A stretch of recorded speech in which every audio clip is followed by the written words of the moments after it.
রাসূল সাল্লাল্লাহু আলাইহি ওয়াসাল্লাম বলেন, আল্লাহর নবী বলছেন, পৃথিবীর মানুষ বিদায় হজের ভাষণে তিনি বললেন, পৃথিবীর মানুষ ফাত্তাকুল্লাহ ফিন নিসায়ে, মহিলাদের ব্যাপারে সাবধান থাকো। তোমরা তাদেরকে নিয়ে এসেছো ওয়াত্তাখাযতুমুহুন্না বিআমানিল্লাহ, ওদেরকে বাড়িতে নিয়ে এসেছো আল্লাহর নিরাপত্তায়, কোনো প্রকার সমস্যা হয় না যেন। তাকে হেফাজতে রাখতে হবে, থাকার জায়গা দিতে হবে, খাওয়ার ব্যবস্থা ভালো দিতে হবে, পানির ব্যবস্থা দিতে হবে। আল্লাহর নিরাপত্তায় নিয়ে এসেছো।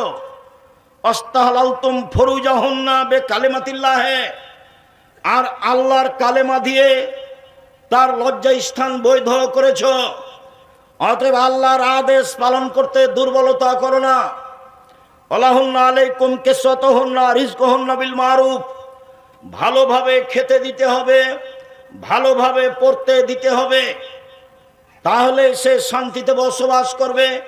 বিদায় হজের ভাষণে তিনি বললেন, সাহাবীগণ বললেন, আল্লাহর নবী, আমাদের স্ত্রীদের সাথে আমরা কি আচরণ করতে পারি? তাতে আল্লাহর নবী বললেন, মনে রেখো, এক, যে মানের খাও সে মানের খাওয়াবা। দুই, যে মানের পরো সে মানের পরাবা। তিন, কটু কথা বলো না। ওলা তুকাব্বে, ভুলেও কোনোদিন স্ত্রীকে গালি দিবেন না, ভুলেও কোনোদিন স্ত্রীর নিন্দা করবেন না। কালো হোক ঠোঁটমোটা হোক, যেটাই হোক না কেন, প্রশংসা ছাড়া কোনো কথা তাকে বলবেন না। নিন্দা করলে সংসার ভালো হবে না, নিন্দা করলে গালি দিলে এক সময় তালাক হয়ে যাবে, শান্তিপূর্ণ তৃপ্তিপূর্ণ সংসার চলবে না। অতএব ভুলেও কখনো তাকে কটু কথা বলবেন না, মুখের উপরে কখনো মারবেন না। ওয়ালা তাতরুকা ইল্লা ফিল বাইতে, বাড়ি ছাড়া কোথাও থাকতে দিবেন না। শ্বশুর বাড়ি পাঠালে নিজে আপনি সাথে যাবেন, বিবাহের বাড়ি যেতে পাবে না। ডুলি বিবি প্রথা বাতিল, এমনভাবে ডুলি বিবি প্রথা বন্ধ করতে হবে। 20 বছর পরে কেউ যদি বলে ডুলি বিবি, তাহলে আর 5টা ছেলে বলবে, ডুলি বিবি কি জিনিস রে, ডুলি বিবি কি জিনিস, এমনভাবে ভুলে যেতে হবে। ডুলি বিবি শব্দের উপরে পেশাব করে দিতে হবে, থুবড়া শব্দের উপরে পেশাব করে দিতে হবে। চাঁপাইনবাবগঞ্জের বিবাহ সম্পর্কে যত কিছু আছে সবই হারাম, এমন কোনো একটা কাজ নাই যেটা আমার কাছে বৈধ আছে, সবটাই নাজায়েজ। বিবাহ পড়ানো থেকে নিয়ে, এখন নতুন হতে পারে আলেম ওলামা এসেছেন, সেটা ভিন্ন কথা। আমি 2 চোখে বিবাহের যত কাজ দেখেছি, মেয়ে দেখা থেকে নিয়ে বাস্তবায়ন করা পর্যন্ত, আমাটা ব্যবহার পর্যন্ত যা কিছু দেখেছি, একটাও জায়েজ নাই, সবই হারাম। শুনুন, স্ত্রীকে বাড়িতে রাখতে হবে। বাজার করবেন আপনি, নইলে আপনার ভাই, নইলে আপনার ভাতিজা, নইলে আপনার বোনের ছেলে ভাগ্নে। জাতি কি মেরে খেয়েছেন? কেন আপনার স্ত্রী বাজারে যাবে? ভ্যানিটি ব্যাগ হাতে করে বাজারে যাই কেন? গোদাগাড়ি যাই কেন? সুলতানগঞ্জে যাই কেন? আর কি কাজে, যেখানে ওর কি জমিদারি আছে, যেতে দেন কেন? আপনার লজ্জা হয় না কেন? আপনার শরম হয় না কেন? আপনার হায়া হয় না কেন? আপনি তাকে মূল্যায়ন করেন না কেন? কই, আমরা তো যাই না, আমরা তো আছি বেঁচে, আমরা ওটা তো মুখে নিতে পারি না। আপনার চলে কেমনে? এক, স্ত্রীর সাথে সদাচরণ, যে মানের খাচ্ছ সে মানের খাওয়াবা। 2, যে মানের পড়ছ সে মানের পড়বা। 3, কটু কথা বলো না। 4, মুখের উপরে মারো না। 5, নিজের বাড়ি ছাড়া কোথাও থাকতে দিও না, যেতে দিও না, জরুরি প্রয়োজন ছাড়া বাড়ি ত্যাগ করতে পাবে না। তাহলে আপনি স্ত্রীর সাথে সদাচরণ করলেন। আল্লাহ তাদের সাথে নরম ভাবে কথা বলতে বলছেন। আল্লাহ নবী বলছেন, ফাস্তাউসু বিন নিসায়ে খায়রান, সব সময় স্ত্রীকে ভালো উপদেশ দাও, সব সময় স্ত্রীকে ভালো উপদেশ দাও।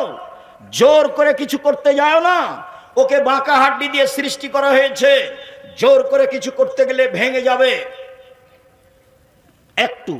1 মিনিট। আয়েশা রাদিয়াল্লাহু তাআলা আনহা বলেন, পৃথিবীর মানুষ তোমরা দেখো না আল্লাহ নবী স্ত্রীকে কিভাবে ভালোবাসতেন, আমাকে কিভাবে মূল্যায়ন করতেন। আমি কম বয়সের মহিলা, মসজিদে খেলোয়াড়েরা, যোদ্ধারা যুদ্ধের ট্রেনিং দিচ্ছে, আমি তার পিছনে দাঁড়িয়ে কাঁধের উপরে মুখ দিয়ে দেখছি যোদ্ধারা কিভাবে খেলছে। আমি কম বয়সের মেয়ে, যতক্ষণ পর্যন্ত আমি দাঁড়িয়ে থাকলাম, তিনি আমাকে একবার বললেন না, হয়েছে, দেখা হয়েছে, এখন যাও, দেখা হয়েছে? একবারও বলেননি। যতক্ষণ পর্যন্ত আমি না বলেছি আর দেখবো না, ততক্ষণ পর্যন্ত তিনি আমাকে কিছু বলেননি। না, বুঝাতে পারিনি কথা মনে হয়। আবার বলি, বুখারী মুসলিমের হাদিস, যোদ্ধারা মসজিদে কি করছে? যুদ্ধের ট্রেনিং দিচ্ছে অস্ত্রপাতি নিয়ে। তো এইটা দেখছেন আয়েশা রাদিয়াল্লাহু তাআলা আনহা। কোন দিক থেকে? রাসূলের পিছন দিক থেকে, কাঁধের উপর দিয়ে দেখছে। যোদ্ধারা কিন্তু দেখতে পায় না যে আয়েশা দেখছেন, এই জন্য প্রজেক্টর জায়েজ। মহিলারা পুরুষকে দেখতে পারে। যারা বলেছে যে মহিলারা প্রজেক্টের মাধ্যমে বক্তাদের দেখতে পাবে না, তাদের ভুল হয়েছে। আল্লাহ নবী এখানে দাঁড়িয়ে আছেন, পিছন দিকে কে দাঁড়িয়ে আছেন? আয়েশা রাদিয়াল্লাহু তাআলা। তিনি কোথা দিয়ে, কোন জায়গা দিয়ে যোদ্ধাদের দেখছেন? কাঁধের উপর দিয়ে। তো বলছেন আমি কম বয়সের মেয়ে। কম বয়সের মেয়ে খেলা দেখতে কত আগ্রহী হতে পারে? যতক্ষণ দাঁড়িয়ে থাকলাম ততক্ষণ তিনি থাকলেন, আমাকে বললেন না। হয়েছে, দেখা হয়েছে। আর কতক্ষণ? আরে যাও তো, হয়েছে।